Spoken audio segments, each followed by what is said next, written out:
How about you pick which one you want to start with? Yes, I can't decide.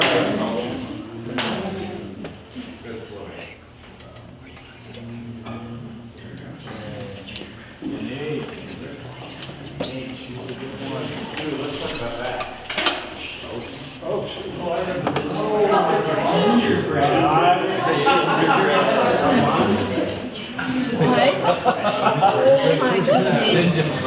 I didn't notice that. Okay, we ready? I can't believe you guys want me to talk about human sexuality in front of my mama. It's going to be really tricky for me. Are you going to be spending a considerable amount of time on this slide? Because Can you not see it? No. Okay. Let's move this back a little. I'm not messing with you. Can you see it now? yeah.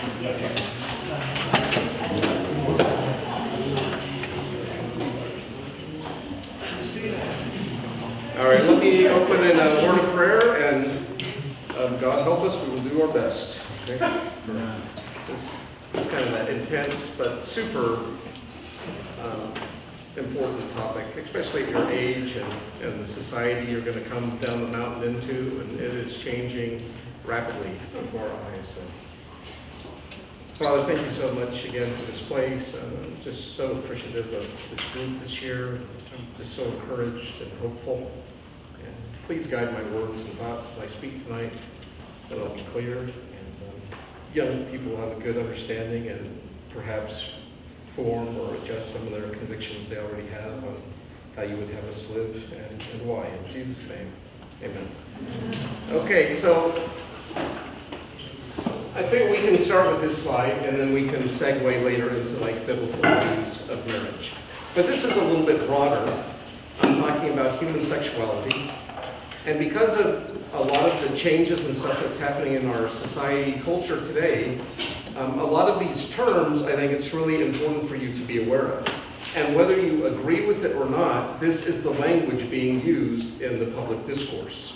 And so if you don't know what these terms mean, and I find among many evangelicals, they can't even have this conversation because they confuse even terms like sex and gender. And it's not the same thing. And we'll try to unpack some of that in a minute. But before I get going on all of this, I want to do some broad strokes. And this often gets missed in these kind of conversations. We get so into like the individual differences or deviations, if you will, that we forget the whole point of sexuality. Like, why is there sex? Why did God make us sexual beings, reproductive beings? And we see that from Genesis to the end throughout the scripture. And a lot of the Old Testament deals with specific laws or practices that are placed upon the children of Israel, and then much of the New Testament teaching is about sexual purity and to avoid sexual immorality. So for the first broad stroke, why did God create us as sexual beings? That was a question for you guys. To reproduce. Well done, right out the gate. Okay.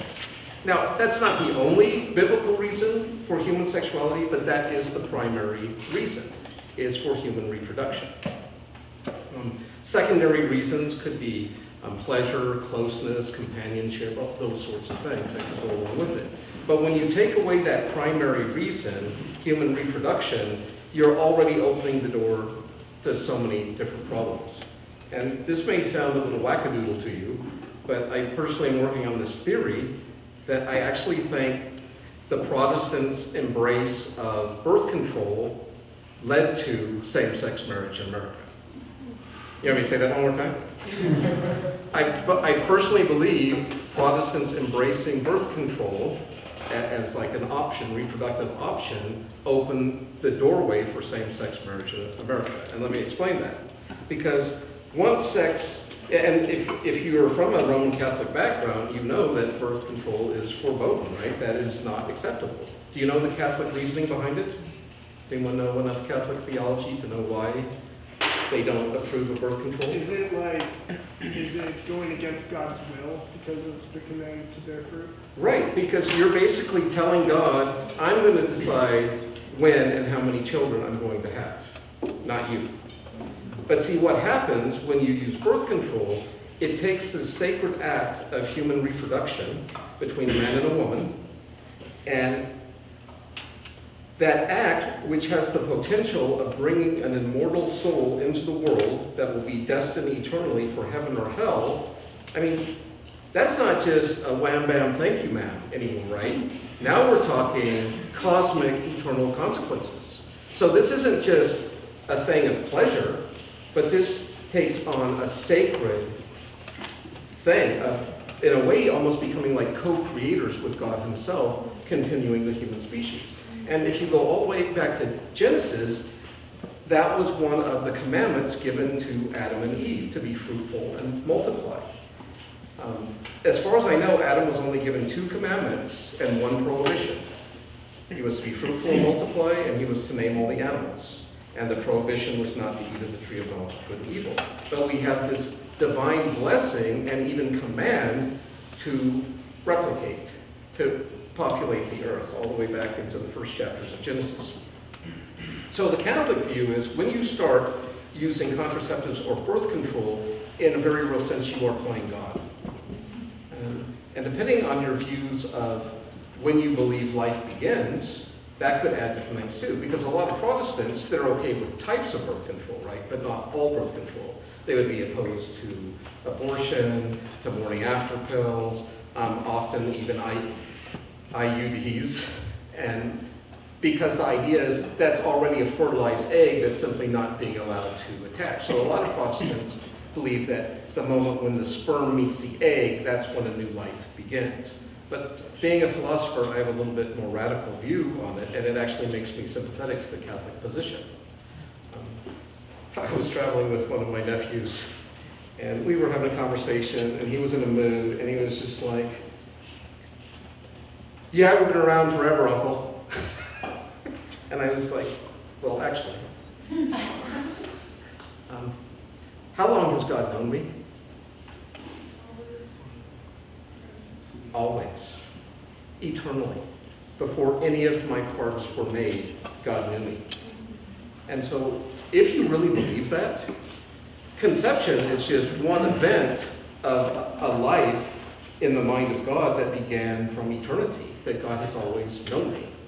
And so, in a very real sense, you could look at contraception just like you would look at abortion, in this idea of you are using your human free will volition to countermand or intervene in something God has known or ordained from the beginning. So that ties into that free will sovereignty argument too, right? You can just imagine how complicated it becomes. But, and I'm not saying that there aren't legitimate reasons for birth control and things like that, but think about it. Just because your religious group or your culture or things say, oh, that's fine, that's part of your choice, your free will, when you begin to unpack human sexuality and why God made it, I hope you weigh that into your calculations, because I'm not going to try to tell you how to live up here. I'm just going to try to explain to you my understanding of the scriptures, but you have to form your own convictions, because you're the one who has to leave this place, this mountain, and you're the one who's going to carry that with you. And I have to carry mine with me, and we'll all give an account someday for how we use this temple that God gave us. All right, so that's the first thing, and I know that's kind of radical for these circles, but don't just take it as a given because your parents or your church or your denomination thinks certain practices are fine or okay. Look at it for yourself. Study it out.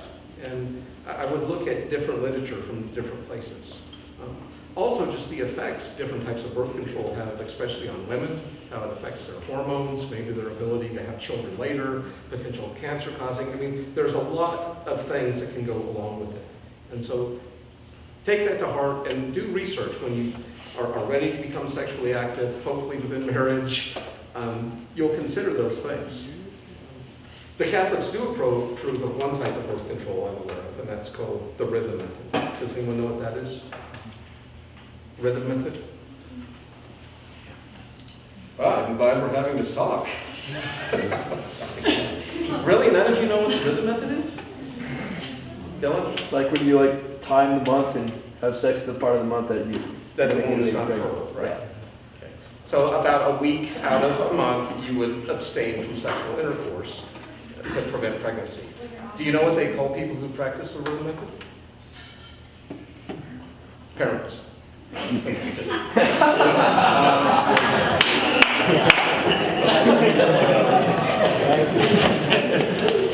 Okay, so we got the big picture.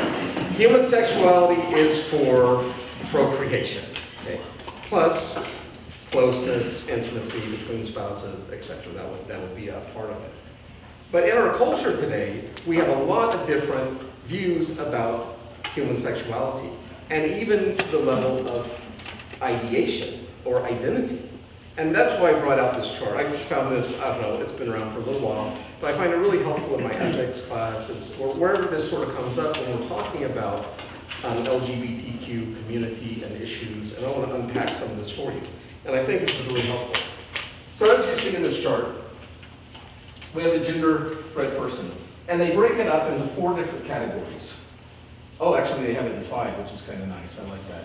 So this mental piece, the one pointing to your brain, the identity, that's how you conceive of yourself. And for me personally, I see myself as a man. Okay? Not all people who are in biologically male bodies see themselves as men. So they would have a different identity. Okay? So even though their body has male genitalia, chromosomes, etc., in their minds they're thinking of themselves as feminine or female, or vice versa. And so someone whose identity matches their biology, we would call cisgender. So there's your first big term. The first time someone called me, what did they call me? A cisgender white male. Yes, thank you. And I just thought, oh, good Lord, what is that? I had to go look it up. And all it meant was my identity matched my biology.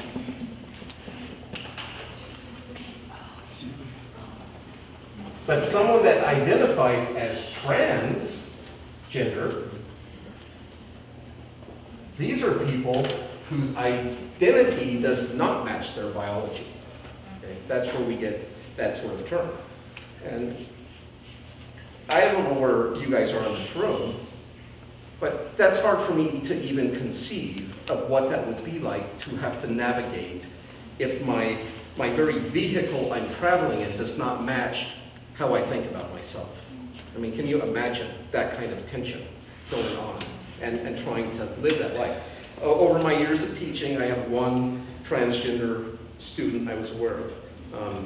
I knew this person just by their initials, and I don't think I'm going to share the name, but with these initials, I never actually knew their actual name, but I knew them as a young man, very pleasant, gracious, articulate.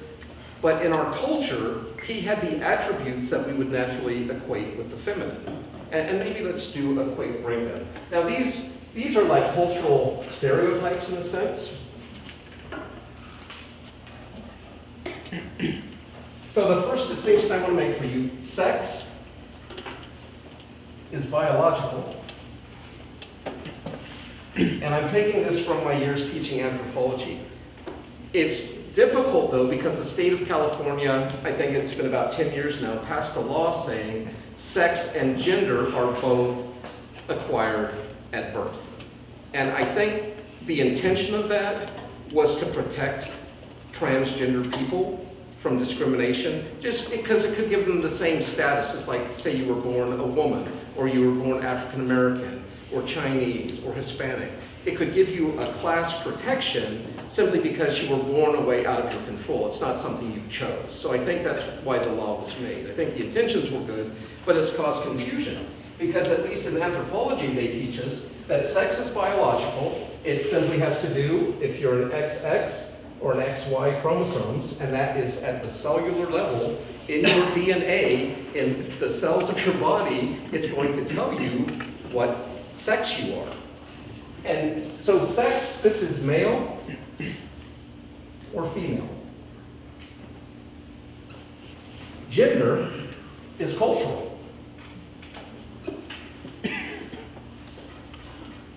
So instead of being inherited biologically, you're taught by your culture what it means to be masculine. I'll put it here. Masculine or feminine.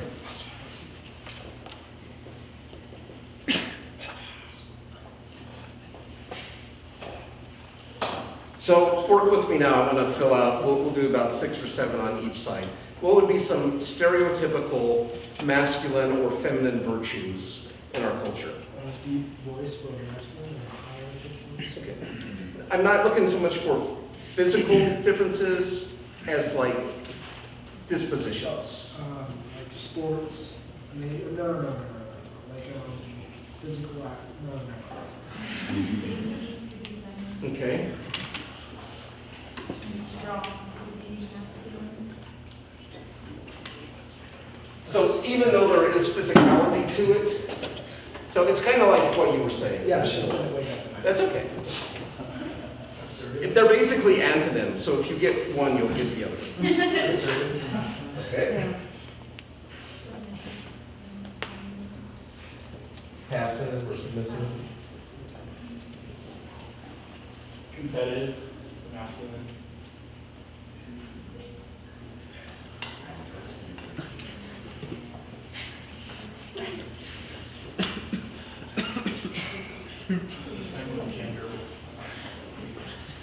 Emotional for feminine, or stoic for masculine.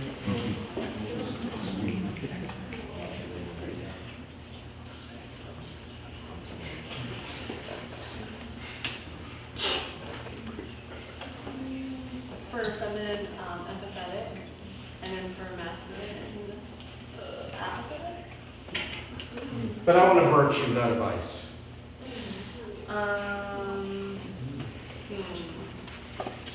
Neutral? Is that a? What's that? I'm trying to think of an answer that's not. But what would be, Practical. what would be a positive way to say indifferent? You could say maybe like Focus. Logically? focused, level-headed, you know, not swayed by your passions. We could maybe say more rational. And this could be like feeling. Okay, so you get the, this is enough to get the gist. We could keep going. But at least in America, and different countries might have different masculine and feminine roles, right? And in some cultures, the men stay home and breastfeed the babies, and the women go and do the hunting and gathering. And so that's really trippy to think. My students thought I was making that up for years until I showed them a video, and they were just like, "Get out of town, Blackbird." So if they unlock my YouTube channel for you, you can search my playlist, and it's on there if you want to check that out. It's pretty interesting. But these are like American gender stereotypes, and if you act this way, people are going to see you as feminine. But if you have a biological male body and you act this way, they're going to see you as effeminate. See the difference? And if you're a female who has these qualities, I mean a biologically female body, but you have these masculine attributes, they might call you butch or even a dyke or something like that. And so it's because you're not lining up with how our culture says you ought to behave. And so this young man in particular, he was a wonderful young man, but this is where he lived. His temperament, his personality, very gentle, kind, nurturing, supportive. But he kept coming up against this pressure of our culture and society that, no, you're supposed to be this way. This is how a man's supposed to act. But that's not how he was wired. And I think a lot of that had to do with his personality, temperament. And I'm going to make that bridge for you, talking about temperament types, and because these are also kind of tied into these as well. Right. Any questions on this so far?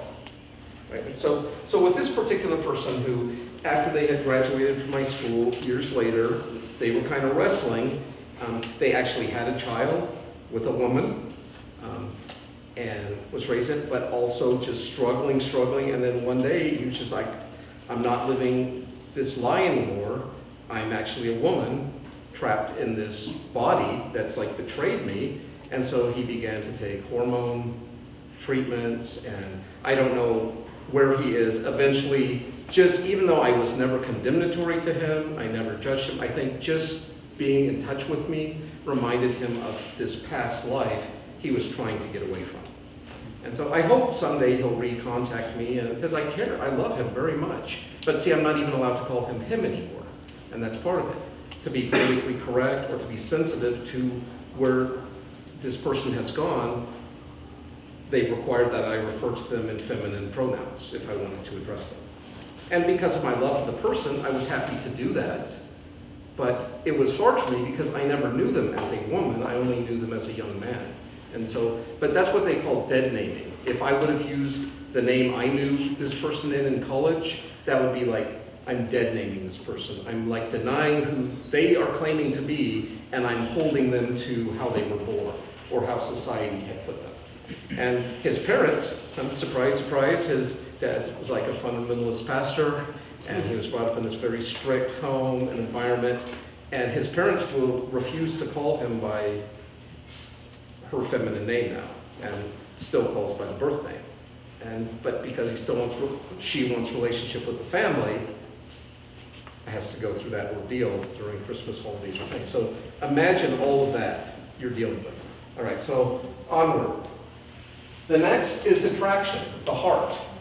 And so this would be like, and we're talking sexually now. Who are you sexually attracted to? And you could be a cisgender white male, but still be sexually attracted to other males.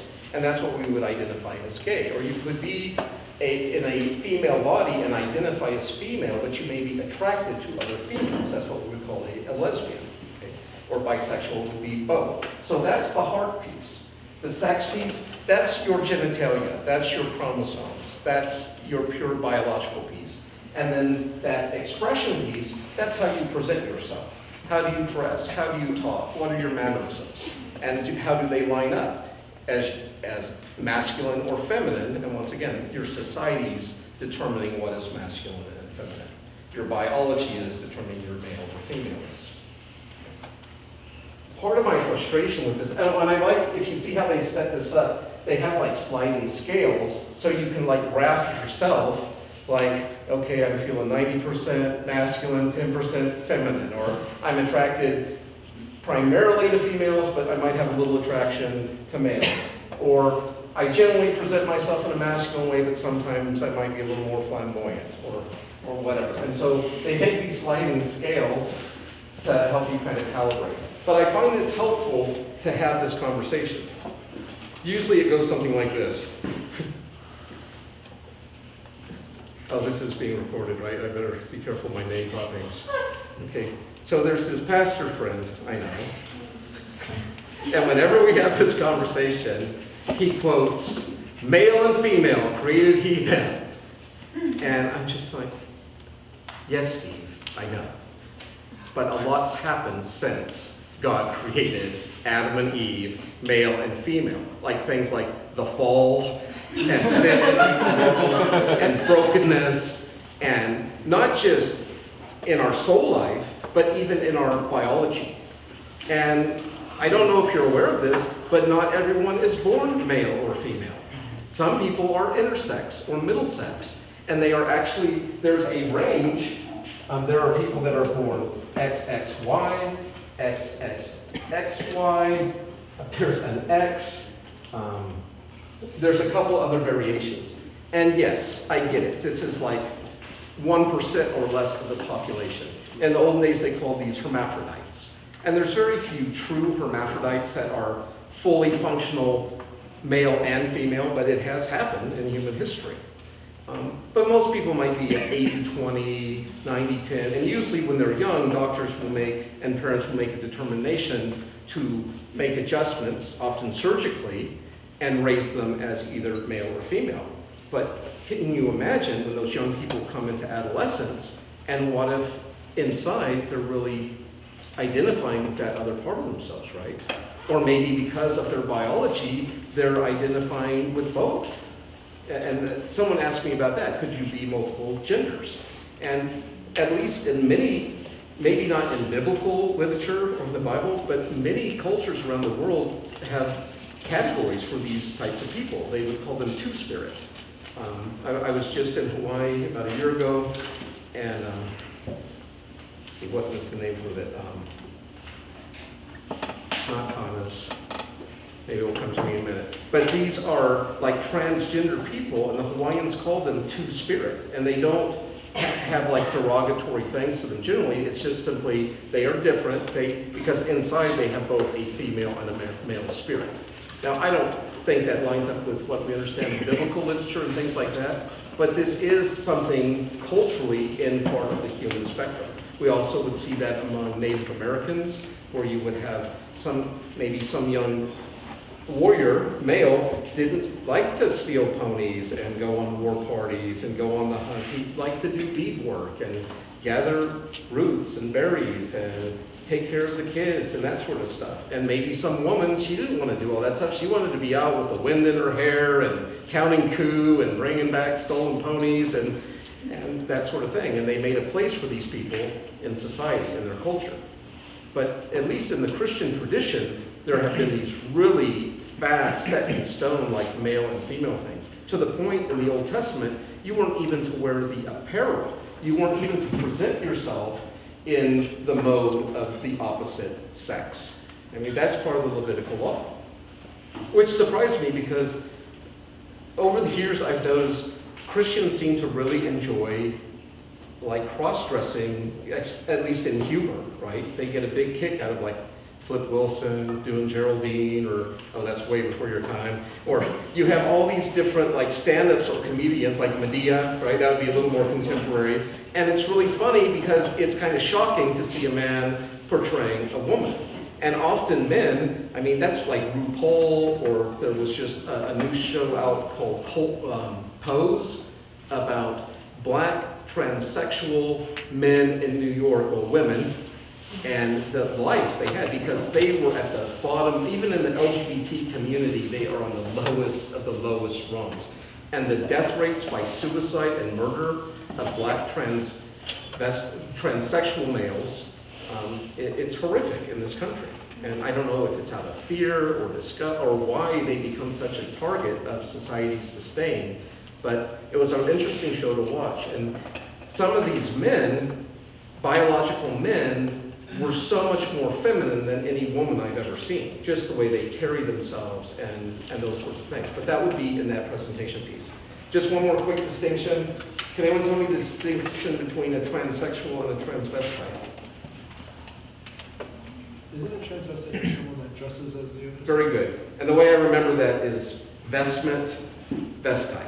So a transvestite would be, in San Diego we have a club called Lips, and it's a transvestite club. A lot of the men are straight, but they like to dress up like women and then sing, and they might imitate famous people. But a transsexual is someone who, in their ideation, it's not just their presentation, but inside they actually feel like the other sex or the other gender. All right. Biologically, biologically, emotionally, culturally, these all are factors. So what does the Bible have to say about these sorts of issues?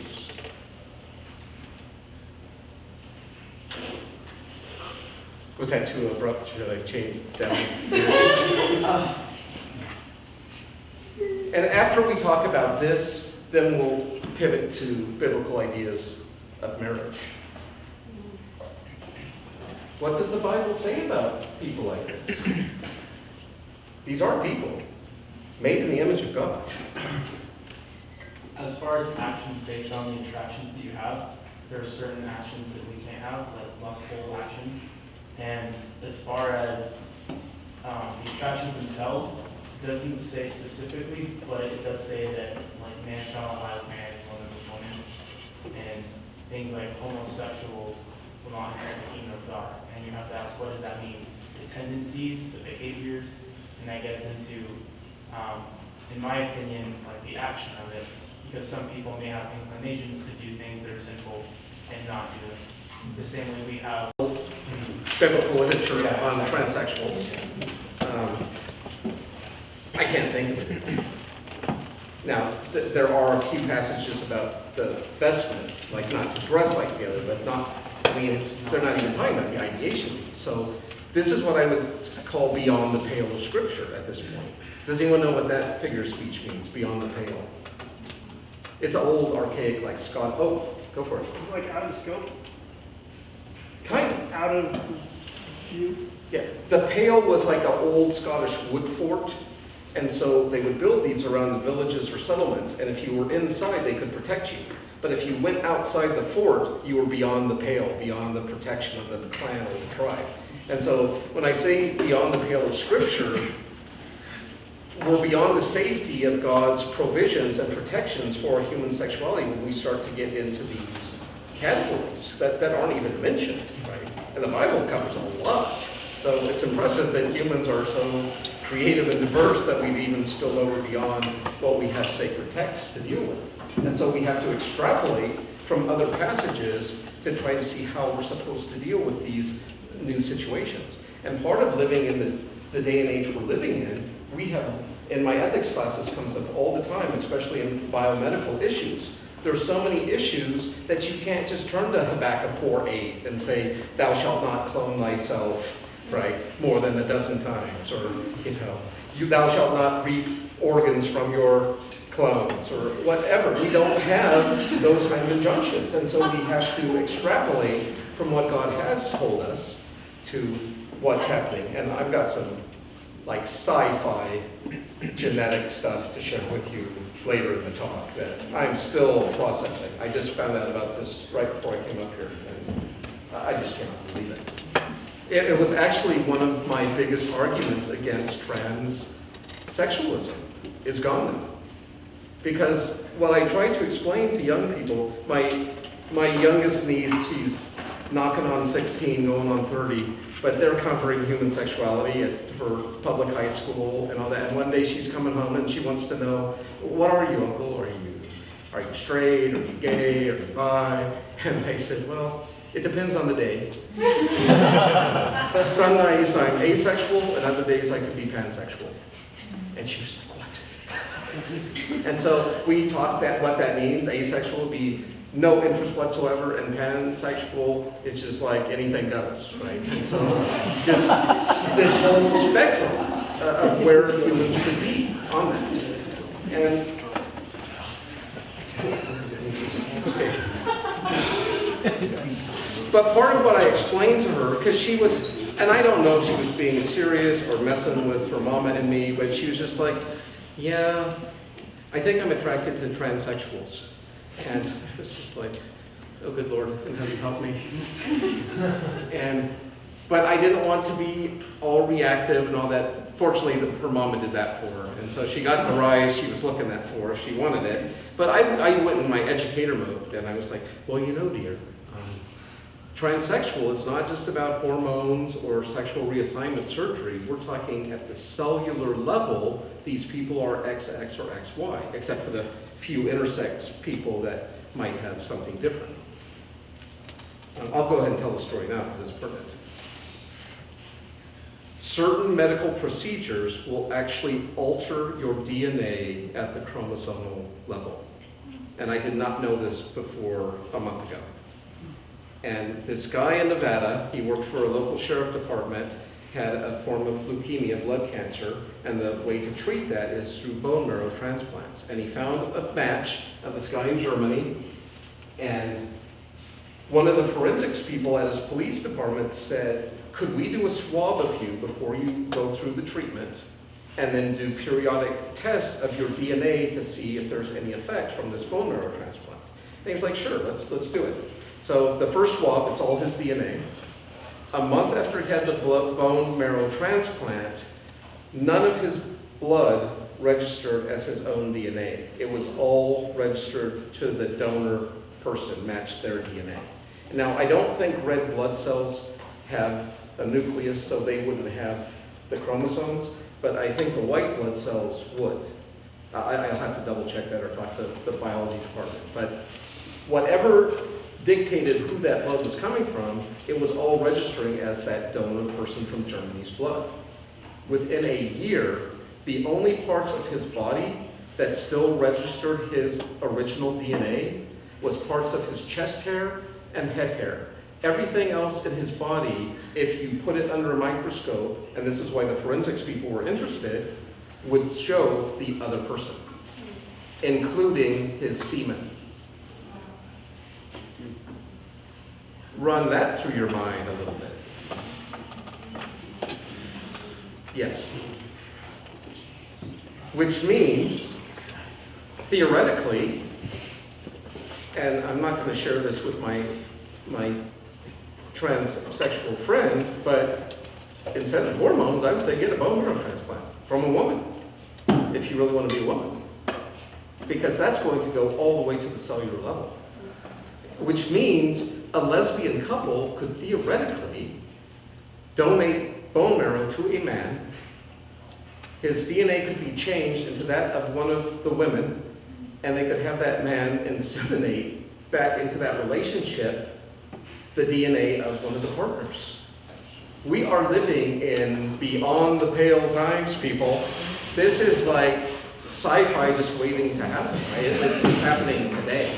And so I'm just really tripped out. And it's like keep trying to stay current with all these sorts of things. All right, so onward. Homosexuality. What is a homosexual? You started it, Ben. Do you want to define what a homosexual is? Sure. Homosexual is a male who is attracted to someone of the same sex.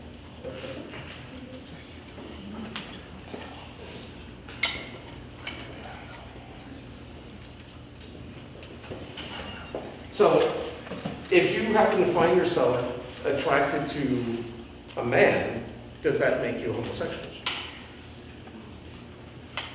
Or do you have to act on it? I just think it depends on if it's sexual attraction or a different type of attraction. I think if you're sexually attracted to a man, you're homosexual.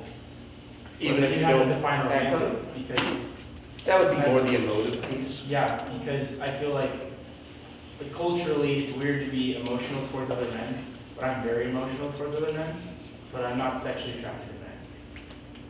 So I think the sexual component of attraction makes you homosexual, not necessarily. Even if you don't act on it. Yeah. Okay. Any other thoughts on that? Can you respell homosexuality? I'm sorry.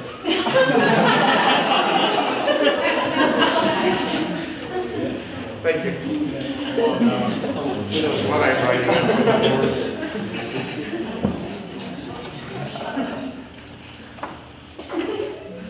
Well, let me posit this. Could you have same-sex relationships with a person and not be a homosexual?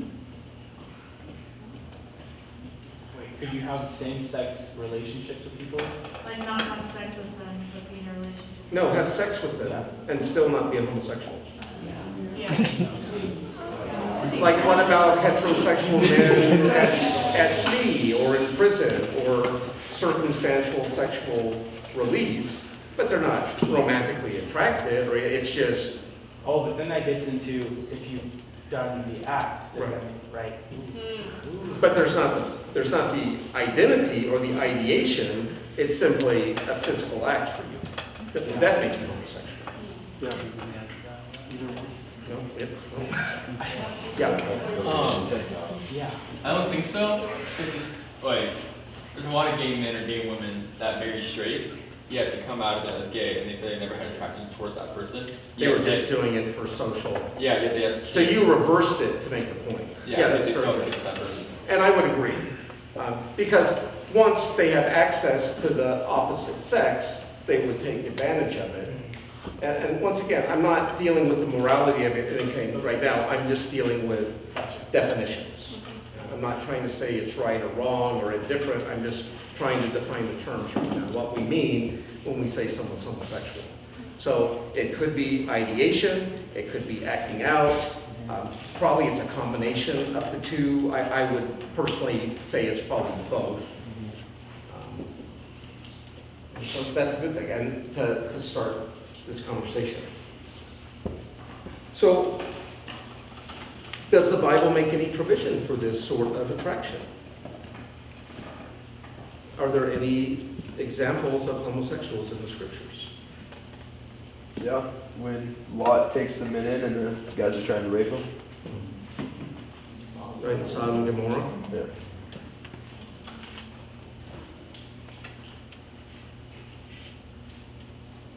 So what was the crime there, though? Was it homosexuality or was it rape? Say both. Was there another hand over here? Oh, yeah. I was just going to say, when Paul runs through a list of things, of people that won't inherit the kingdom of God, and then he points to which some of you were, and then he talks about the redemption of believing in Christ. You know, you've been there, but you're no longer. We'll get to that in a minute. 1 Corinthians 6:9, I call it the hammer of the evangelicals, because it's like a shopping list of people that aren't going to get into heaven. And I don't know how many people have quoted that verse at me or others. And in fact, this semester I had a professor come into my office and just point blank asked me, Fred Blackburn, will homosexuals inherit the kingdom of heaven?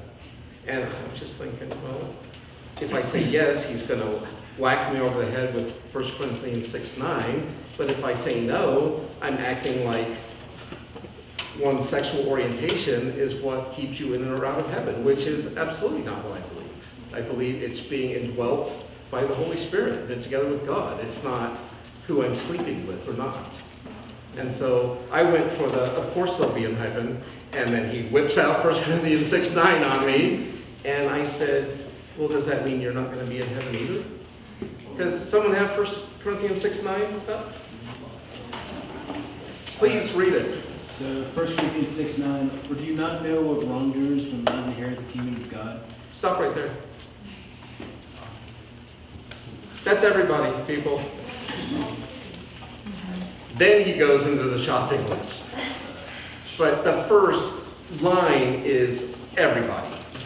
Everyone has done wrongdoing. All have sinned and come short of the glory of God. The wages of sin is death. So you can't cherry pick out specific sins that you want to pummel people with and give yourself a pass with passages like that. And I would say the same thing with the Old Testament.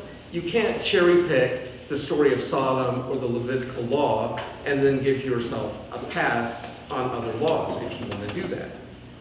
For example, people love, well, you already quoted it. A man shall not lie with a man as he lies with a woman, and vice versa. Okay? And so we have that in the Levitical law. What was the punishment for that? Do you remember? I think it was that. Yeah. Here's another one that I have never, in all my years, and I'm sorry, Mother, I'm trying to be good. I've never heard this taught, but do you know what the penalty for having sexual relationships, even with your wife, during her menses was? Death. Have any of you ever heard that preached? You have? Well, where do you go to church? Cottonwood, down in, They have really preached that from the pulpit? you mentioned it. Wow. Like, as something he's holding the congregation to, or something that was simply in the Bible? Okay.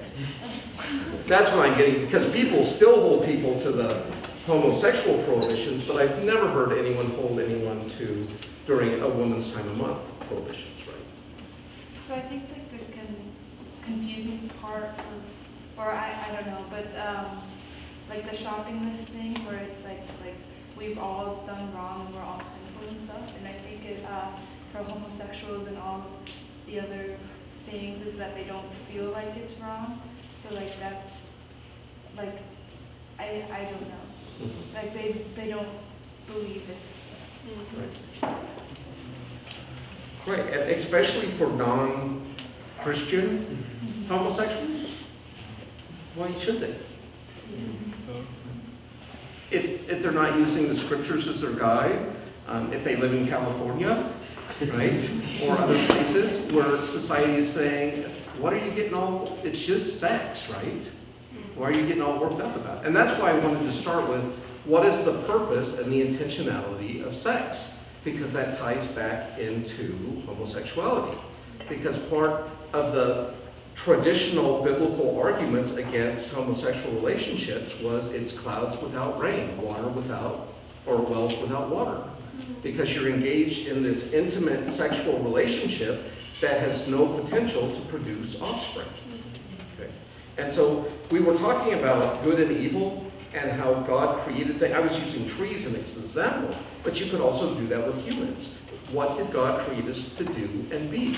And if we follow that blueprint and plan, that is in accordance with God's will, but if we deviate or go against it, it's a violation of God's will. And so that's part of how I would try to look at all of this. And what I want you to all be aware of is we are all broken in so many different ways.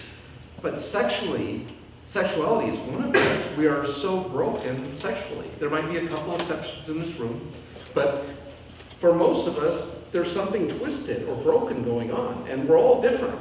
And a lot could have to do with what happened to us when we were little, how we were treated. Maybe some of you have suffered sexual trauma or abuse. Maybe some of you have been sexually awakened before your time. Maybe you struggle with pornography or masturbation or other sorts of things. But we all have this brokenness. And what I'm hoping for all people, Christian or non-Christian life, is that healing, that using these gifts God's given us in the context He wants us to have them. Sex is not a bad or dirty thing, but it's also a powerful thing. Like I said, it's a creative force. It could bring a soul into the world. And so it's something I don't think we should just take casually.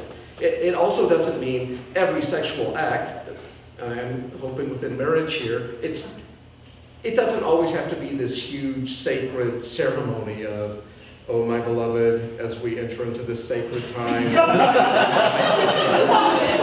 it could be very special and profound, but it also you just might want to be close to each other, right? It doesn't have to be this huge cosmic earth-shattering thing as well. It could just be a simple pleasure of delighting in your beloved.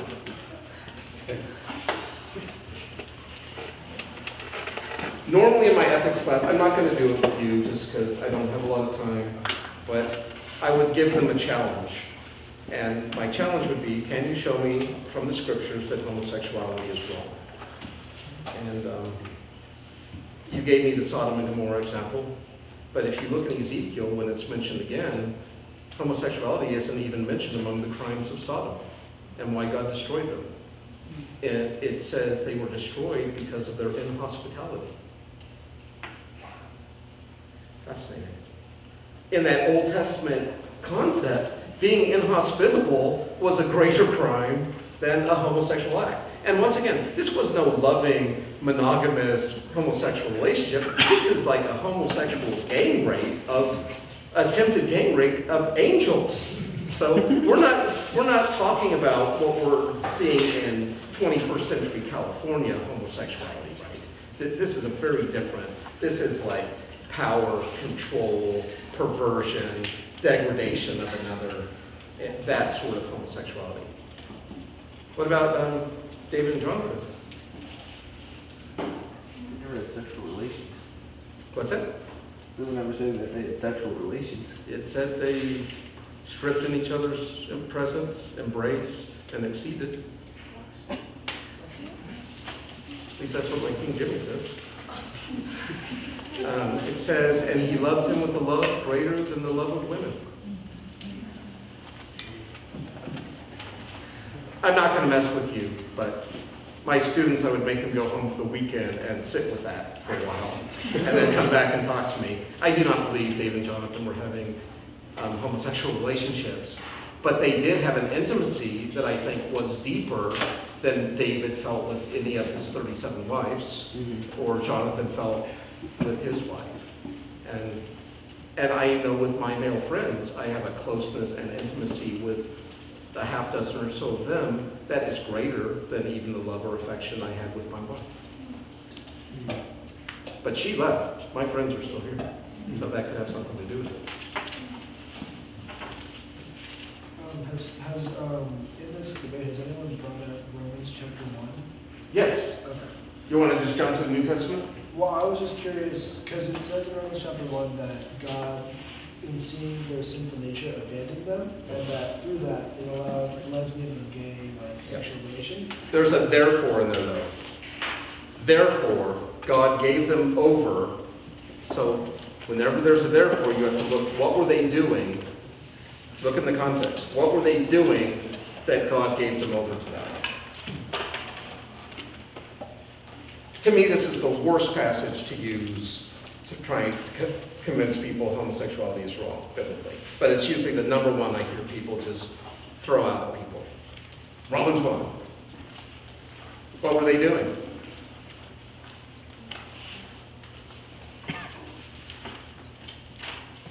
They were worshiping what? Oh, the worshiping, right? No. They were worshiping creation rather than the Creator. Therefore, God gave them over to these various lusts, where they did that which was unseemly and replaced the natural use of the woman, etc. The passage goes on. And so what that passage is telling me is God, and I don't know how much you know about first century Mediterranean culture, and I'm not going to get super graphic. If you want a more graphic account, I'll linger and I can talk. But just for the general of this video, they would have temple prostitution. And in this temple prostitution, these male priests would take an inverted role and dress as women and take on the role as a woman in a sexual act. And the men of the city would come and they would have sexual relations with these priests. It was a type of sympathetic magic to produce fertility in their crops and fields. And when you look at the context, because there's really specific Greek words for the type of the Greeks practice homosexuality, and they have all these different words for different types of homosexual behavior. And if you look at the words there, you'll find that what it's referring to generally is these temple prostitutes. And my understanding is because of their idolatry, because they're not worshiping God, and they're trying to do this sort of magic to bring across fertility and prosperity, God gives them over to it. He says, you want to do that? Fine, I'm going to actually make you crave it or have a desire for it. It's not just going to be this once a year fertility time, probably during Easter, right? The fertility cults, Ishtar, all that stuff, where we get that from. But this is going to be something that supplants your natural desire for woman, and now you're going to want that for men. And the same for women. It's going to like invert it and twist it. So it was a judgment, not of sexual attraction per se, but of idolatry. And you see similar things in Corinthians, etc. Now, we don't have any Old Testament examples of homosexual couples or relations, at least not among the Hebrews. Now, other ancient peoples, we had that practice, but that was generally condemned. So I'm not saying the Bible's just giving a pass or something, but if you're going to use passages like that, it's very important to understand the context. Because, like my friend I was telling you about, this is someone, he wasn't worshiping creation. And I've had other students, not a lot, but a few, who, after time, they came out as being gay or lesbian. And when I would ask them, okay, I knew you when you're in your early 20s, and you seem to be very sincere about the Bible and all that. I'm like, how did you get from when you were here with us to where you are now? And for some of them, they would simply say, well, you know, Jesus is a cool guy and all, but let's not get carried away. So they weren't actually even Christians. They thought he was a good ethical teacher, but certainly not God incarnate. They didn't have the Holy Spirit indwelling them. They just saw it as legalism and, you know, these archaic rules. And so for those people, I'm just like, you know, I still care about you. I'm here for you. And we were talking about some of those traditions. I might even go to their wedding if I was invited, because they're not having any ideation. But for others, they claim to be Christians. They take the Bible seriously, but they are interpreting these passages in the Old and New Testament very differently. And even though I might disagree with some of their interpretations, in the end, and you may feel differently, but where I'm at is that's really between them and Jesus, not me. Now, where it would be harder for me would be as if they wanted to come back and teach at the school or at my church or things like that, where they were in a position of authority or influence, just because that's not matching my understanding exactly. But I also don't want to be this like, if your theology isn't just like mine. I mean, I'm not seeing this as a salvation issue. I mean, they believe in the atonement of Christ. They have a relationship with him. They want their lives to honor him. And you might be thinking, well, I've heard, but they're homosexual. And it's like, yeah, I get it. But how many of us are liars, thieves, backbiters, drunkards? I mean, all these different things. And we've kind of like taken certain sins and put like these stigmas to them. Like, well, God can work with these people, but these people we have to quarantine or keep in a certain place, etc. But you see what that does. And how are these people supposed to even talk this through or get help? Like, statistically, there's probably 5 or 6 of you in here that have some level of same-sex ideation or attraction. But if you know your peers are saying things like, oh, that's so gay, or yeah, did you see those fags, or those queers, or when you hear that sort of language, do you think they're going to come and talk to you, or share their struggles, or their, trying to, of course not. And so, and you might say, well, Fred, I would never talk that way around people struggling with homosexual issues. But see, you don't know. You can't talk that way anytime around anybody if you want to have a ministry in people's lives. You have to be real, caring, authentic, etc. It is not your place to condemn them. Now, you can make discernment. You can say, by my understanding of Scripture, I don't believe this is what God would have for us. And once again, I do not believe God gave people appetites and desires just to make rules to then mess with them and say, now what are you going to do? You have all these cravings or these feelings, and I've made all these injunctions to say, just sit with it, just deal with it. Right? I really believe the commands in both the Old and New Testament were given as a protection for us, because God understood the power of human sexuality, of the power of love, of jealousy, right? Revenge. I mean, think of how many murders are committed out of jealousy or rage because someone you thought you were knit together with on that most intimate level is now with someone else. And so God is trying to protect. My dad said this years ago, we'll pivot to marriage in a minute, but even talking about marriage and divorce, and I really liked his perspective. He said, Fred, marriage was never meant to be a cage. And he wasn't trying to advocate like, it's not working out for you, bail and be free.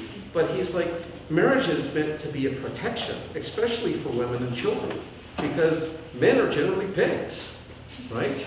And they let their appetites guide and control them and these sorts of things. And it provides a legal and social protection, especially for women and children. Now, we live in a much more egalitarian society than what they had in the Old Testament, and women have a lot more rights, but especially in those times, and that's kind of what the book was dealing with. But when I read the book, it had a different effect on me. I was very empathetic to these people, their struggles, how they're trying to navigate, because they love their community, they loved Allah, Yahweh, God, whatever you want to call them, but their communities would say, if you pursue this path, you're going to be cut off, we're going to excommunicate you, you're going to go to hell, all this sort of thing. And my takeaway was, God didn't make the prohibitions to be cruel or mean. I think he understood the heartache, the pain, the suffering that sort of lifestyle or pursuing sexuality in that way could bring. And I think it's because of his love for us, not his cruelty, that will bring that about. And once again, that ties back into how I view God now. I have such complete trust of God. I just want to make sure I'm following his commands, his guidelines, not social constructs. Because those come and go, those change, right? And we have different phobias at different times.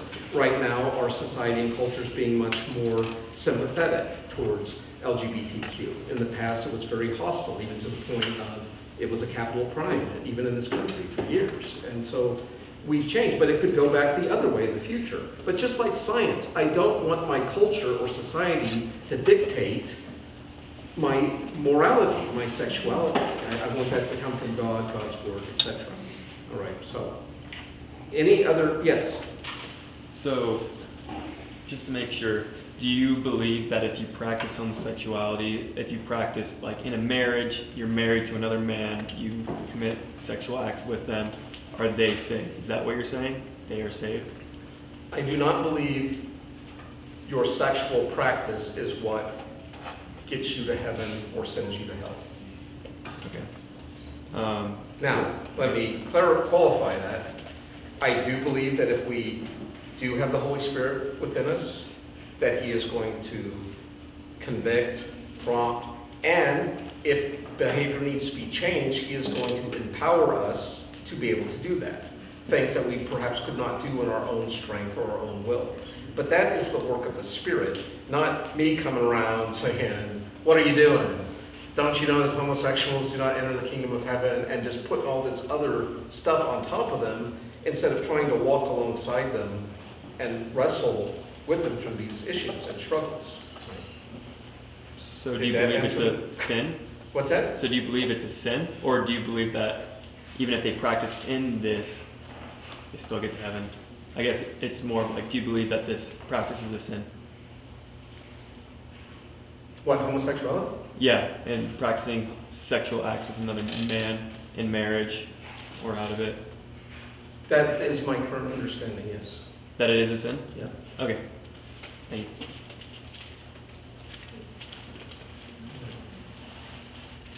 That being said, I think we need to show love and compassion and not condemnation. All right. Anything else you want to unpack with this genderbread person chart before we move to marriage?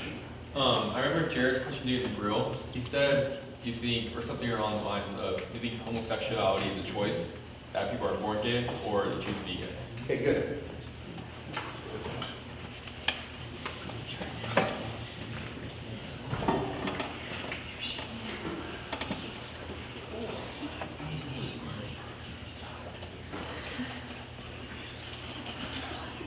This is old school. I know some of you, is it the Enneagram?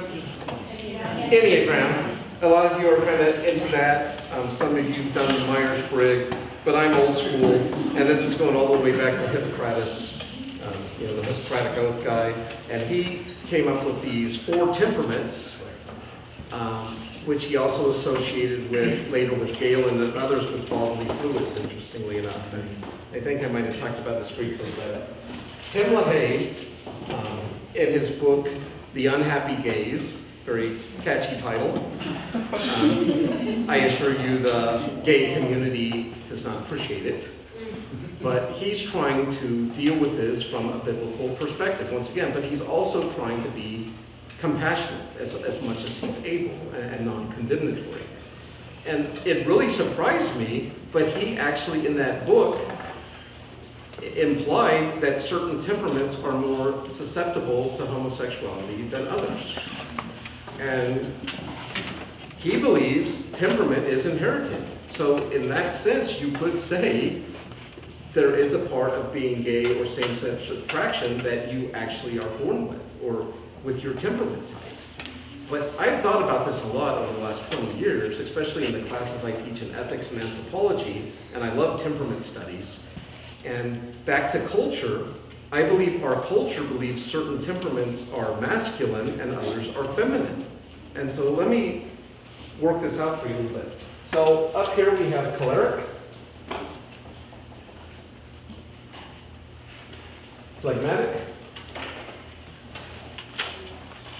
sanguine, and melancholy. I'm just going to put mel.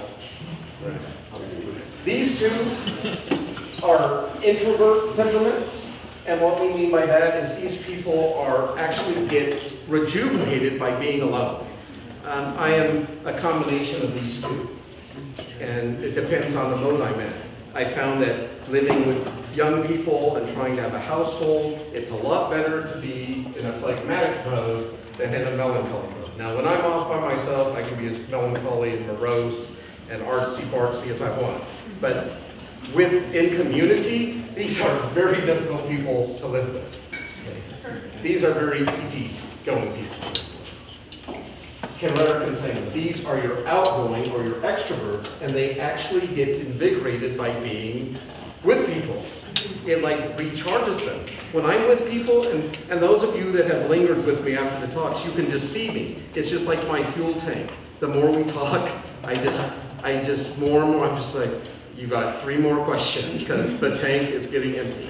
And I have to go, I need alone time to recharge, to recalibrate.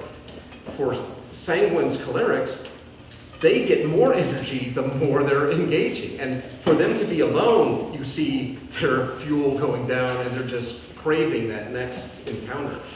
And this is interesting because often it's opposites attract.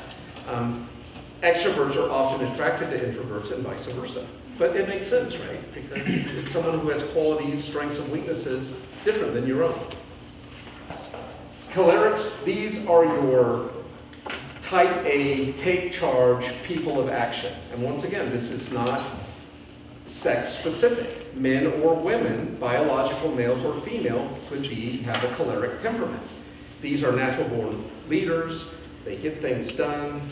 The problem is, often in doing their task, they will trample over other people because they're task oriented, not relational oriented per se. The Native Americans, they would identify these, it's kind of interesting, with animals, with directions, even with wind. So this would be like a big bull, buffalo, or elk, you know, he's got charge of the herd, he's protector, he's taking control. It would be like a hard driving wind, and the color is north, and I mean the direction is north, and the color would be like white or red. The phlegmatic, and the bodily fluid would be blood, because it's that vital life force. That's how Hippocrates or Galen saw it, blood, the driving force of person. Phlegmatics, their bodily fluid is phlegm. Because like phlegm, it's slow and consistent and steady. Phlegmatics are naturally chill people. They're natural born peacemakers. They just want everyone to get along. They don't want any hassles. Their animal would be like a hawk or an eagle because they fly above the cares of this world. I have a friend that is so phlegmatic that literally you could not tell the difference if his brother died or he had won the lottery. He would have the same demeanor towards you. And it's kind of unnerving if you're not of that temperament, because it's like, don't you care? Don't you? Well, yeah, they do. They're just not showing it like a choleric or a sanguine is going to show those sorts of feelings. Their color would be yellow or gold because they're like the East, the illumination. These people make like great graphic designers, architects. They're really good at meticulous detail. They're good at big picture analysis, patterns, those sorts of things. The sanguine, these are your like party people. They wear their emotions on their sleeve. They literally could be laughing 1 minute and crying 5 minutes later and laughing the next 5 minutes. These people, when you are with them, they are with you. Their bodily fluid is urine. Because like urine, once they get started, they can't stop until they're done. And their animal would be like a rabbit or a mouse, because like a rabbit or a mouse, they're with other little rodents, having their little rodent community, but they can't see above the tall grass. Unlike the phlegmatic who's soaring above it all, the sanguine is in the mix. Everything takes on life and death proportions, and so that's why they're laughing and crying all the time. Where the phlegmatic is just like, what are you people all freaking out about down there? The sun's going to come up tomorrow, the earth's going to keep spinning. Sorry your grandma died, right? But the sanguines, they will weep with you, they will laugh with you. I mean, they are those great, and so their color is like green or nurturing, and it's like the flags are a gentle breeze. This would be like a warm gust of wind, as opposed to a cold, driving wind. And then last but not least are our beloved melancholies. This is the most gifted and the most disturbed of all the temperament types. This is where you find your artists, your philosophers, your theologians, These are people that can go into the depths, into the pit, and they are perfectionists. And they're often difficult to be around because they seem so judgmental. They're so particular about so many things. But what you need to realize is, as harsh as they may seem to you, they are so much worse on themselves and the standards they require themselves to live by. This is where we have many of our great inventors, etc. David would have definitely had major melancholy issues, maybe a melancholy sanguine mix or something, I don't know. But you hear those songs, right? He can be in the depths of despair, right? But then out of that will come these beautiful things. And that's how many people are that are artists or these types of temperaments, is there'll be a lot of down brooding time, kind of in that muck, but it's out of that that this beautiful thing might come and appear. But then it's like they have to pay for that creativity back into the depths again. So their bodily fluid is black bile, which is a nice way to say poop. Because like poop, they can be smelly and stinky. They are like a cold wind. And I'll tell you, I have some melancholy friends, you walk by them and you just get the chills when they're in one of their funks. This is where most serial killers, sociopaths, multiple personality disorders, bipolar disorders are coming from this temperament type.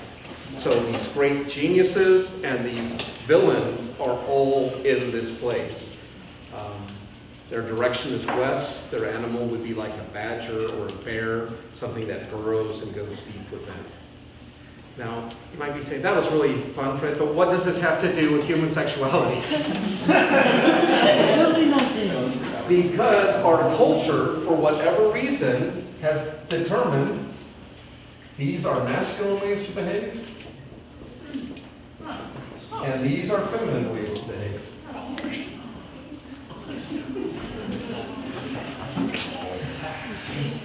But these are not, temperaments are not based on your chromosomes.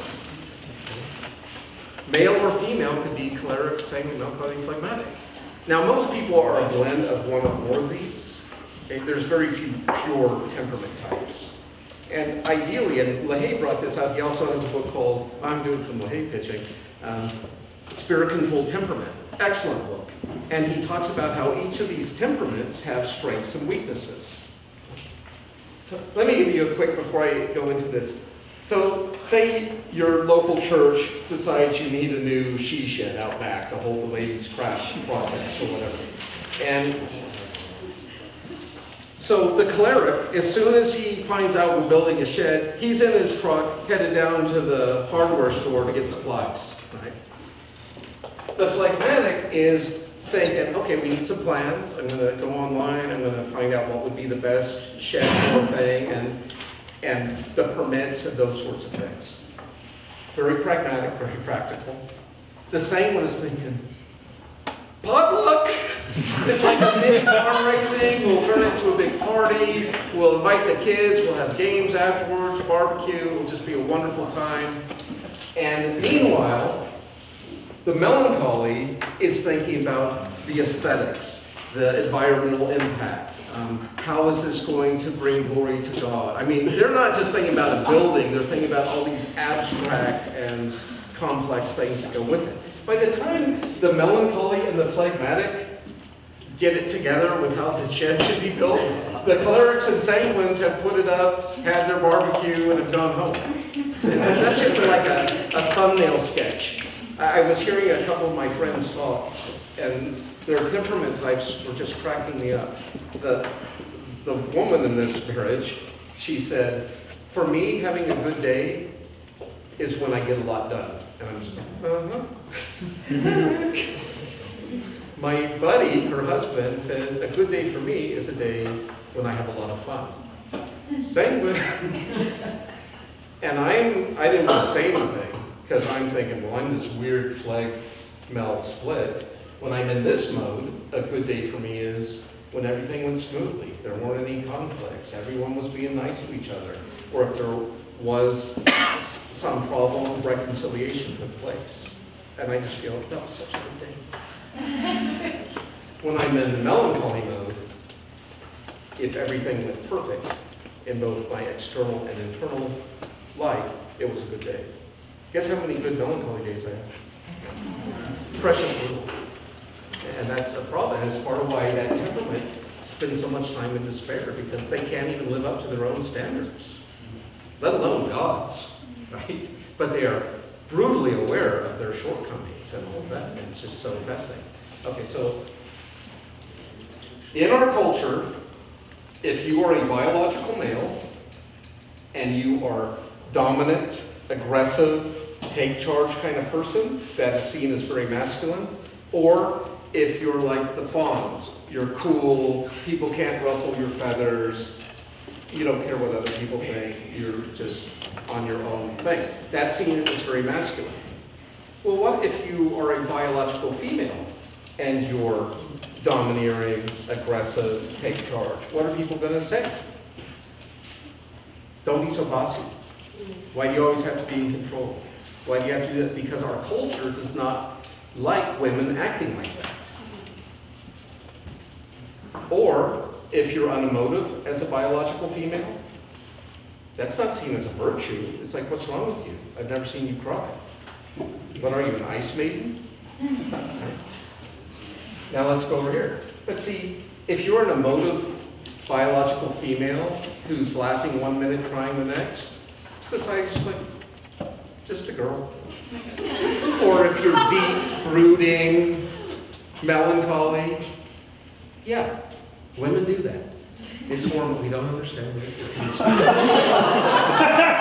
But if you are a biological male who is morose, artsy, you're in the band, you're in the play, people might start thinking things about you like, wow, that's not really a masculine way to roll. Why are you so artistic or into all this, foo-foo stuff? Or why are you so emotional?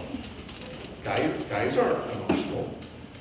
Boys don't cry. There's no crying in baseball. That's what and so I think this is a huge tragedy in our culture. And I think this is what happened to that friend of mine. Because his temperaments were pretty much these, he was like I'm guessing that he kind of seemed like a sanguine, melancholy hybrid. Well, that's like a double penalty in our culture for a biological male, right? Because if he goes with his temperament and his nature, people might think or say things about him or make assumptions. Just like if you're a very strong, outgoing woman, people might make assumptions about you. And over time, if you're rejected by the general community, and the only people that are accepting you and your temperament and how you're wired are, well, surprise, surprise, where do we find a lot of lesbian women in our culture? And this is gross stereotypes, I know, but I think it's making the point.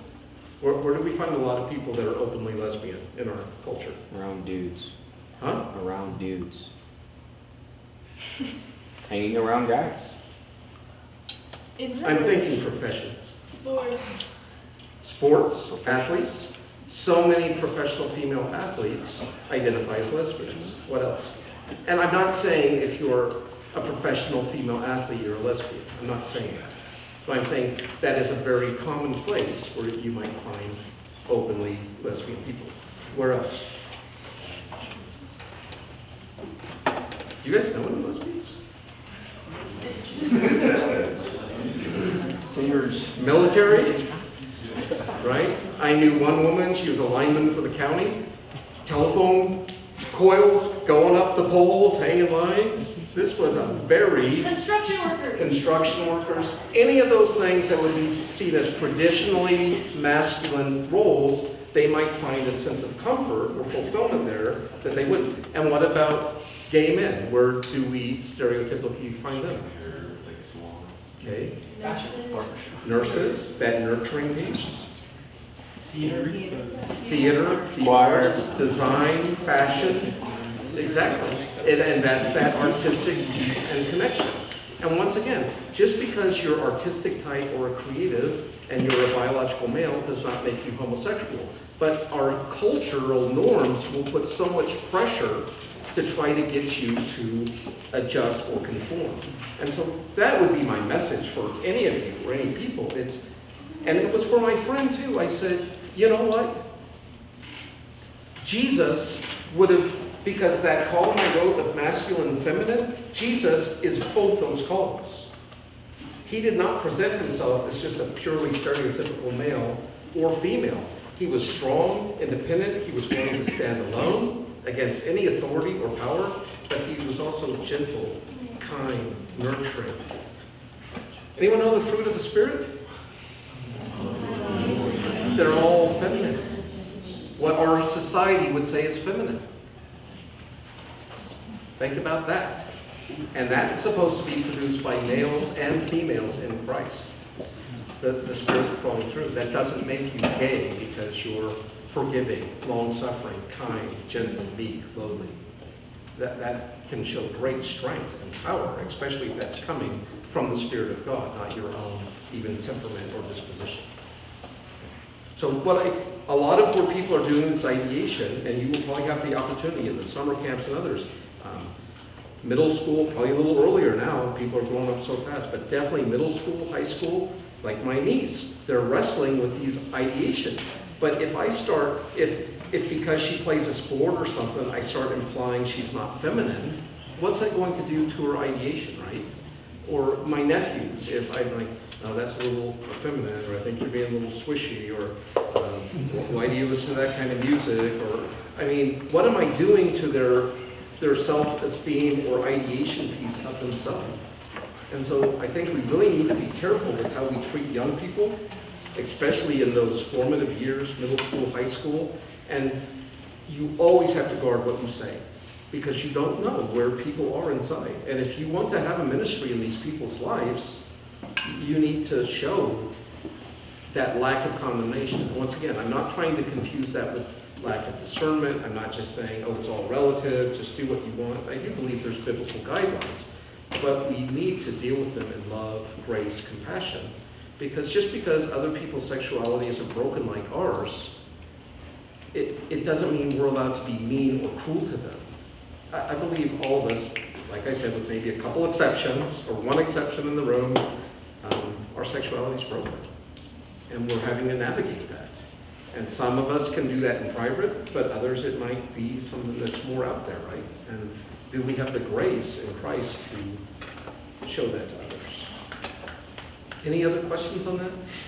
I think actually in my school policy right now, I had it was last year, I was teaching a class and it had nothing to do with homosexuality. It was like some weird cross-cultural philosophy class.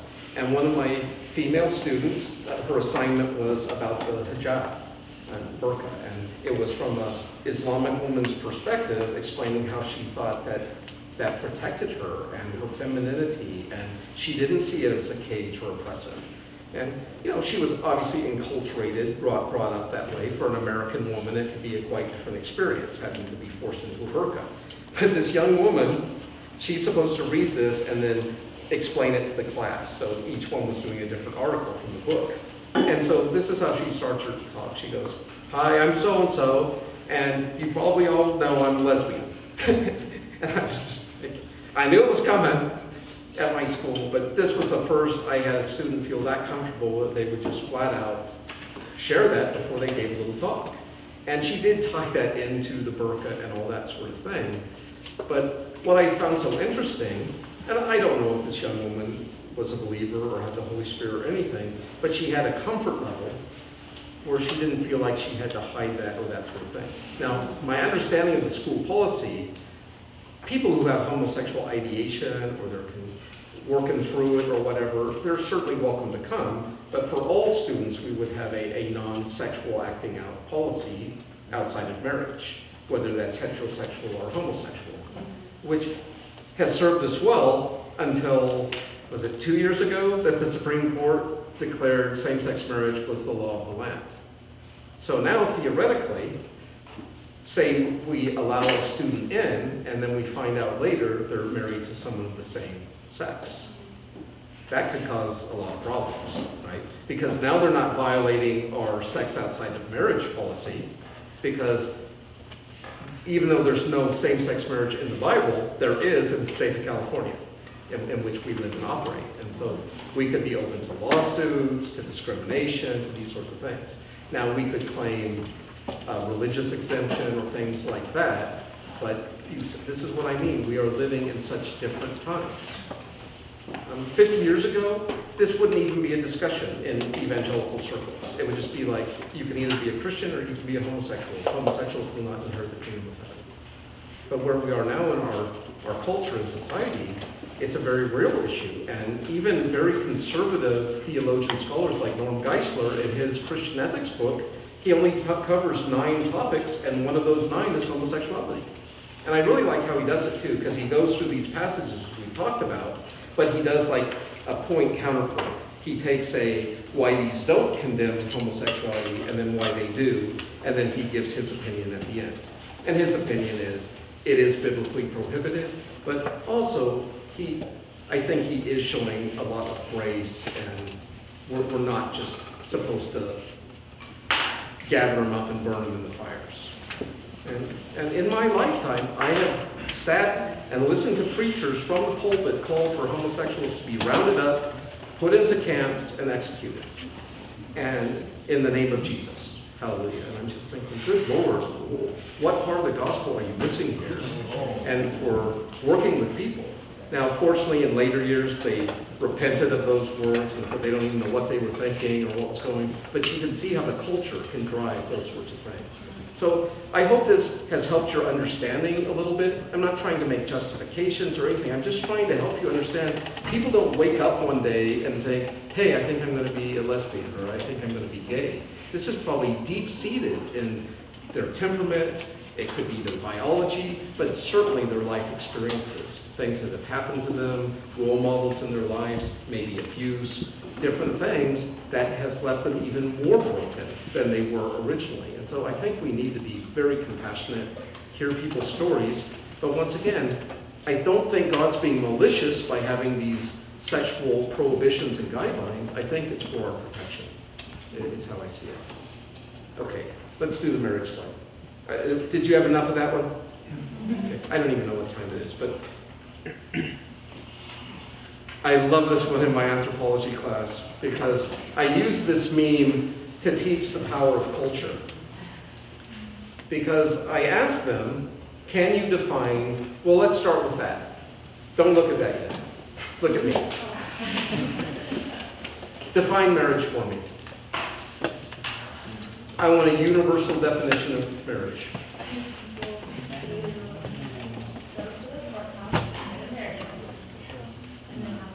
So we're Adam and Eve not married?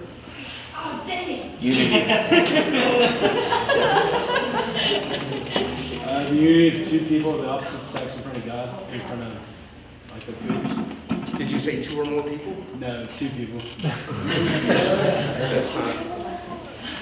That's not a universal definition of marriage. Because there's group marriages, there's same-sex. A man and a brother's widow. We see this in the case of Judah when he gave his son to what's her name? Tamar. Thank you. Very good. Yes, you're making me happy. The son died, and in a levirate marriage, you're not just marrying an individual, you're marrying into a family, which is great because it comes with like a money-back policy. If that first husband doesn't work out or dies, you get the next brother. And the next brother, whose name was Onan, did not want to raise children in his dead brother's name. He wanted to have his own wife and his own kids in his name and in his inheritance, not in his older brother's. And so it says he spilled his seed upon the ground. And a lot of people believe this is like a condemnation of the withdrawal method of birth control. Or it's God will strike you dead if you masturbate. Or so. I do not think it has anything to do with that. I think it has to do with he would not honor this arrangement to bring in this person. And so God struck him dead. And there was a third son, but he was young. He wasn't old enough to marry. And Tamar said, oh, wait. I'm going to work on a book after I finish my tribute book for my buddy, and it's going to be called something like the stories they didn't tell you in Sunday school. Because there's a lot of good ones, and this is one of them. So when the young boy comes to age, Judah gives him to another woman. And Tamar's like, oh, so this is how we're going to play it. So she dresses as a temple prostitute. Why there are temple prostitutes running around in Israel, I do not know. Okay, but that's what's going on. Well, I guess this is before they had come back from Egypt and all that, so the Canaanites and all that, that would make more sense. And he goes into her, has sex with her, but he didn't have any cash on hand, and she said, well, give me your signet ring and your cloak, and then when you send someone with a young goat from your flock as payment, I'll give you your ring and coat back. And so he sends one of the young men with his goat, and he can't find any prostitutes. And so he comes back, and she was just like, oh, well, glad I didn't like that coat, or I'm going to miss my ring, or whatever. My atheist friend says, that's the original got your goat from the Bible. But turns out, a few months later, there's a scandal in the town, and his widowed daughter-in-law is pregnant. And he gathers up the men, and they are going to take her out of town and put her to death for playing the harlot in Israel. And they want to know who the guy is, too. And she says, I'm not sure, but this is his coat, and this is his ring. And Judah was like, oh, you have been more righteous than I. And that child was a direct in the line of Jesus. Amazing. God works in mysterious ways. And once again, this is the Bible reporting what happened. It's not saying this is how you're supposed to do it, or this is how you should behave, or if someone reneges on your deal, this is how you get around it. But it is fascinating, and you can see why God has prohibitions and things in place for this protection place. Now, these next few are a little rougher, and I honestly do not have an answer for them. It actually makes me nauseous to even think about these. And I'm not questioning God or those sort of things, but I cannot wrap my head around this as a 21st century American male. A rapist and his victim. Deuteronomy 22, 28 through 29. A virgin who is raped must marry her rapist. Inconceivable. The rapist must pay the victim's father 50 shekels of silver for property damage. Because that's how women were viewed, as property. So the crime wasn't deflowering a virgin, it was you damaged the father's goods. Because she belonged to him, and he now cannot get his bride price because he doesn't have a virgin daughter. Anyone want to give me an answer for why that's okay?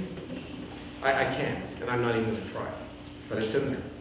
And this is what a lot of critics of the Bible or God or Christianity will point to. My atheist friend loves to point to stuff. In fact, just a text today, he says, yeah, like having to marry your rapist in the Bible, right, black person? Just like, yeah, Jones, I'm aware of it. I do not understand it. Now, once again, you could say maybe that's part of God's protection. The husband was never allowed to divorce her for any cause. So in that sense, she had this guy, and he could not get rid of her. And maybe that was part of the payback. I do not know. And I don't really even want to speculate because it's upsetting me. A male soldier and prisoners of war, Numbers 31, 1 through 18, and Deuteronomy 21, 11 through 14. And if you want to find this yourself, just Google biblical marriage memes, and they'll pop up for you. So, under Moses' command, Israelites were to kill every Midianite man, woman, and child, except for the virgin girls who are to be taken as spoils of war. And wives must submit sexually to their new owners. And in this case, if we go to war, we wipe out the other people, we bring back their virgin women, I, as an Israeli soldier, could go into them sexually, and if I liked it, I could marry her, make her my wife, bring her into the place of Israel. But if it wasn't working for me, I wasn't feeling it, I'd have to let her go because I had humbled her. And so I can't just keep her as a slave because what I did to her, I have to release her. But that's my option as a man. Once again, I can't even begin to put myself into that mindset. The next Male slave and female slave, Exodus 21:4. A slave owner could assign female slaves to his male slaves. Female slaves and male slaves had to submit to the authority of their masters. And once again, we're not living in a slave society right now, so it's even, I mean, I can't even begin to imagine what that would be like, where someone else actually owns you, your very body, and could do with you as they will. And it was against the law to rebel against that. So this is why it becomes very difficult when we start to talk about biblical marriage. Now, we're not seeing a lot of New Testament stuff in here. Is there a brighter picture of biblical marriage? Yes. Yeah, that was a rhetorical question. Yes. What is the beautiful picture of marriage? The church. Yes. And the church is the bride. And Christ is the groom. And this groom loved the bride so much he was willing to lay his life down for her. But he didn't stay dead, right? This is a resurrected groom who he is committed to presenting his bride as holy and pure. It's his work, it's his protection, it's his covering. And what a beautiful model of biblical marriage when we look at that. Now, being a man, and with my perspective junkie issues, I often try to think about how would I respond being a 21st century American woman? With, especially in the church, like someone asked the female pastor question. And just knowing my own ego, my own self, I think I would be a very angry woman. I think I might be a radical feminist because I'm like, you know, just because you have different genitalia than me doesn't make you better than me or closer to God than me or enable you to do things that I can't do, like exegeting scripture or speaking clearly the gospel to others. But when I think about in my relationship with Christ, I am in that submissive, subordinate, that female place as we describe in the stereotypes. But I don't feel any degradation or subjugation from Jesus. I just feel his love and his provision and his care, and I want to submit to him. And so I would hope if I was a woman, I would be able to have it. Now I get it. The men in the church are not always, often not acting like Jesus. And so, but I think that's a part of our grace, where we do what God calls us to do in spite of how other people are fulfilling their roles. Now, fortunately, in my relationship with Jesus, he's always the good one. I'm the one acting up or not being faithful or not submitting to his will. But he never asked me to do anything that would harm me, jeopardize me, degrade me in any way. And that's what I think a godly model of a husband would be as well. And so we see these teachings. I do believe we are made in different ways for different roles, different reasons, but I'm also very egalitarian minded. And that's because in Christ, you know, Paul talks about there's no bond or free, Greek or Jew, male or female, but we are all one in Christ. Now that doesn't mean there's not male and female roles, but I think we need to look at each other in this way and stop doing this like misogynistic hierarchy where we degrade and put down women, devalue them. I think a godly Christian man should do everything they can to exalt, protect, and I don't mean it in a patriarchal, paternalistic way, but in a way where these are our brothers and sisters in Christ. And that would be my recommendation. If you're thinking of dating, treat your peers up here like your brothers and sisters. It just will make it so much nicer for you. You won't get into all that weirdness. Now, out of that may come a love relationship or a pairing off where you spend life together. But for here and now, I would say keep it in that relationship. And that's how I treat, even at my age, that's how I treat my peers at school. With the other women, I treat them like my sisters, the other professors. If they're younger than me, I treat them like my daughters or nieces. If they're older, like my mother or grandmother. And it has really served me well in my relationship with women. And I think that works for both across the board. I love my church in that sense. All the little kids call me Uncle Fred. Even the ones that aren't biologically related to me, because we have that kind of family relationship. And my peers call me Brother Fred, right? And they're truly my true brothers and sisters. They're my true nieces and nephews. and my true parents and grandparents. And, well, not many grandparents left. I'm kind of moving up. I was looking around for where are all the older godly men? And I was like, oh, right. Heaven help you if I'm supposed to be that. But this is what you got, and I'm trying to embrace this role in my life. Any other questions or comments?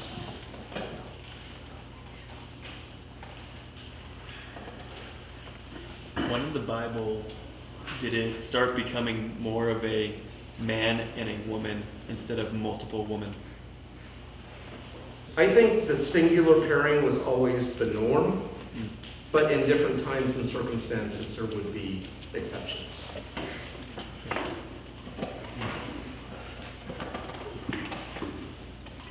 Okay, I'm not quite done. I'm going to mess with you just a little bit. What do you think about this statement? I actually think it is more biblical to have a concubine than to remarry if you're divorced. Would anyone like to address that? Because see, in the New Testament, Jesus tells us in the Sermon on the Mount that if you divorce your wife and they marry another, you cause them to commit adultery. And in Luke, it goes the other way. So it's not just one way. It's not just on women this time. It applies to men as well. But here's the paradox for me. Men were allowed to have multiple wives or concubines, but you couldn't divorce your wife and marry another woman. Weird. Does anyone know what a concubine is? Maybe that's too archaic a term.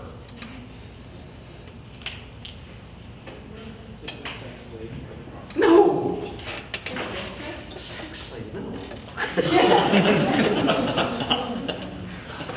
Was there someone over here that had a nicer concubine answer? No, they're not prostitutes. Yes, it's like a mistress. But unlike a prostitute who's simply having sex for money or for hire, this is like a contractual relationship with a single person. They're not going all, they are committed to one person. But that person also has a wife. So what would the difference be? Well, let me give you an example. In the Middle Ages, Catholic priests, well, they're not allowed to marry. Yeah, priests are allowed to. But they're still men, and they have sexual urges, they need nurturing, care, comfort, all that stuff. And so what a lot of priests would do is they would take a concubine because they weren't allowed to marry. That sounds like a loophole to me. Exactly.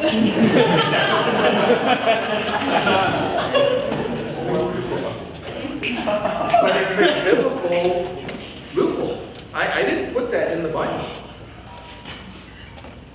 Biblical meaning like a cultural thing that's in the Bible, not something that God like respects or honors. But I don't see him condemning it either. Did you see him condemn Abraham for taking a concubine?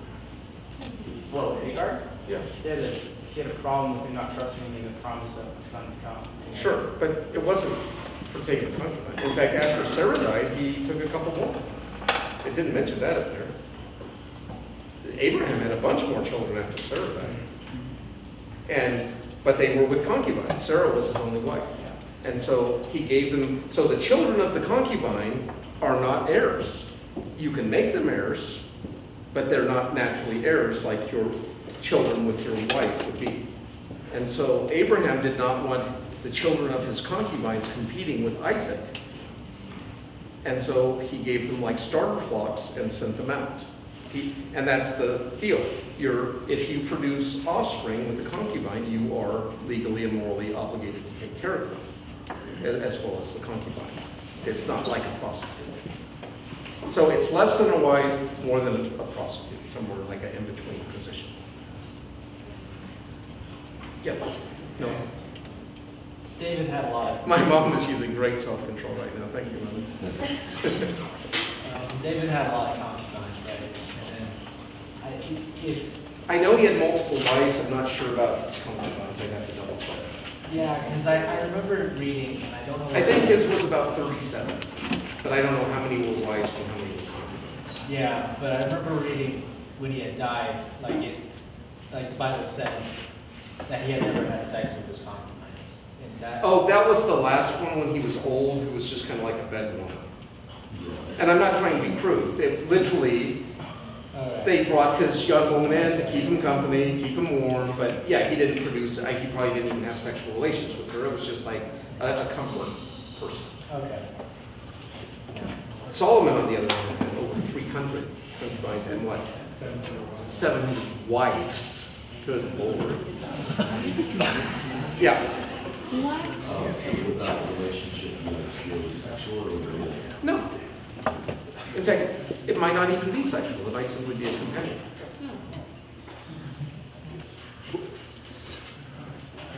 So if marriage is this sacred uniting bond, then how is remarrying committing adultery but having children with your concubines?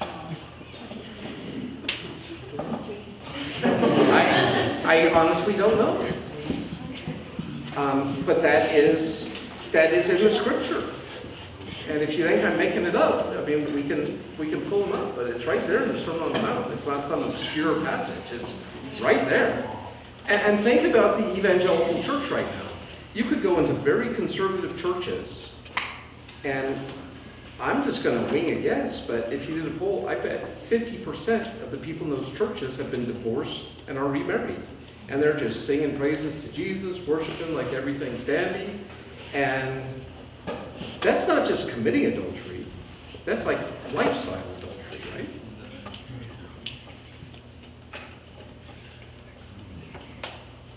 I know a lot of you are thinking, good Lord, my parents are divorcing me. Blackburn's calling my parents adulterers. My mom is an adulteress, good Lord. No, I'm not saying that.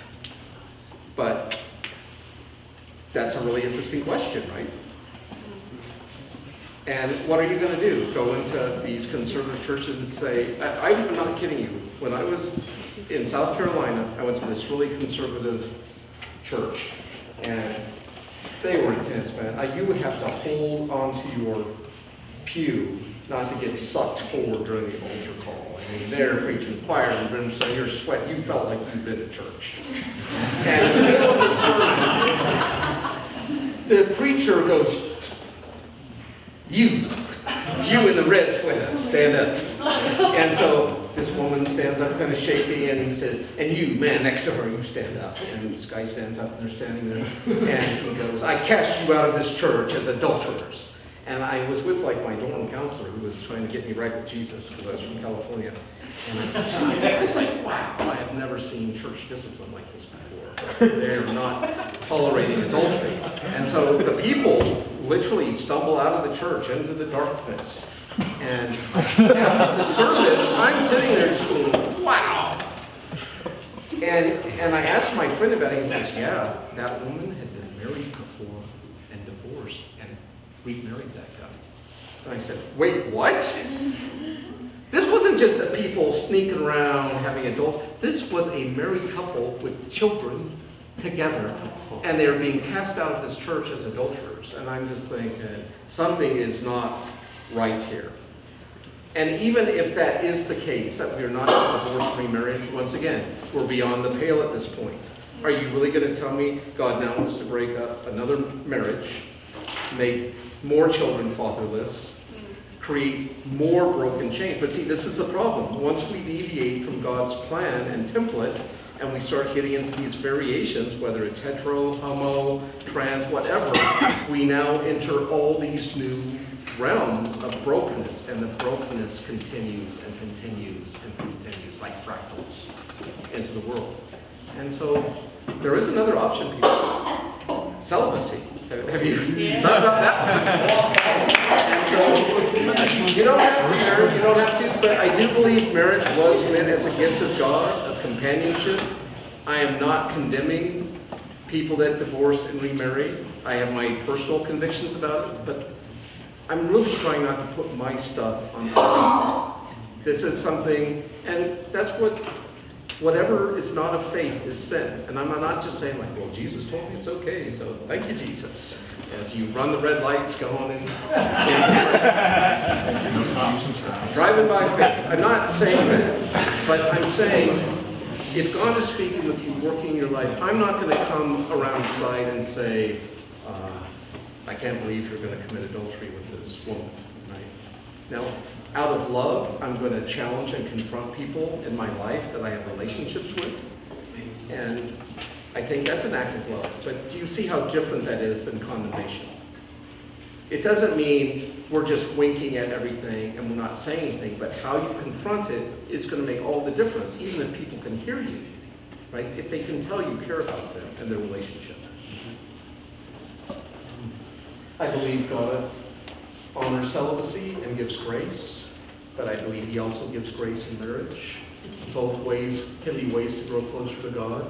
For those who are divorced and God gives them another, I'm not going to put my stuff on them. That's between them and Jesus. I don't necessarily personally think that's the biblical model, but they don't have to give an account to me. And it's a difficult thing, but I think it is a way we can show honor to God, to ourselves, to others. I think it's a great gift you can give to your spouse if you can present that you are the one. I have saved myself for you. But if you have already had sexual relationships, it doesn't mean you're broken or you're dirty or you're damaged. I mean, for heaven's sakes, when I was in high school, this was our sex ed talk. Young people, keep your fingers out of other people's frosting. And I'm like, what are we talking about? And he said, because when you get married, you don't want to go into that marriage with no frosting on your cupcake. And so, young people, imagine that's not really helpful. But it's not like you have your sexuality is a limited amount of frosting that you're going to run out of if you use it. But that doesn't mean God does not have boundaries or guidelines. And once again, it's not because he's twisted, malicious, messing with us. It's because he knows us. He made us. He wants the best for us. And so study for yourselves. These have to be something you're convicted of because your parents, your pastors, your mountain gnomes are not going to always be here. Please wrestle with these things, search the scriptures, and I'm more than happy to be here. And I'm much more than happy to talk nitty-gritty with the young men. If the young women want to talk nitty-gritty, you can talk to my mom or one of the female staff. But yeah, if you're struggling with certain issues, let me do one more, just because it's so pertinent, especially for young men, and I really will stop. Can anyone tell me what pornography is? Can anyone tell me the difference between art, sensual art? Oh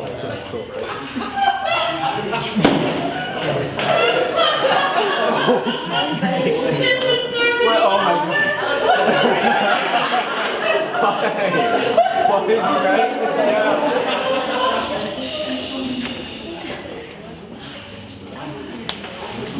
I did this in the humanities class about 15 years ago for degree completion students. And I was just trying to have an intellectual conversation about art and what the difference was between art and pornography. I literally thought the students were going to drag me out of the classroom into the quad and light me on fire. I was like, good Lord, what is happening? But let's see if it goes calmer this time. Let's start with, what is sensual art? What is sensual? Sexual. No. Now, sexual could be a part of sensual, but it's just a little part. Sensual is much broader than sexual. Yes, thank you. Easy peasy. It could be a painting of velvet drapes or a bowl of fruit or a noose. That could all be sensual. Erotic art is sexual. It is meant to arouse you or appeal to human sexuality. Rodin, the kiss. That's a very erotic piece of art. Okay? But it's not pornographic. At least I don't think it's pornographic. So what changes something from being erotic art? Do you know there's erotic art in the Bible? Whew. There was a commentary up there. I had to put it down. I was like, the flames in my hand. forbidden book section. Get it ready so when I donate my library to you, you'll have a place for it to go. Yeah, it's erotic love poetry.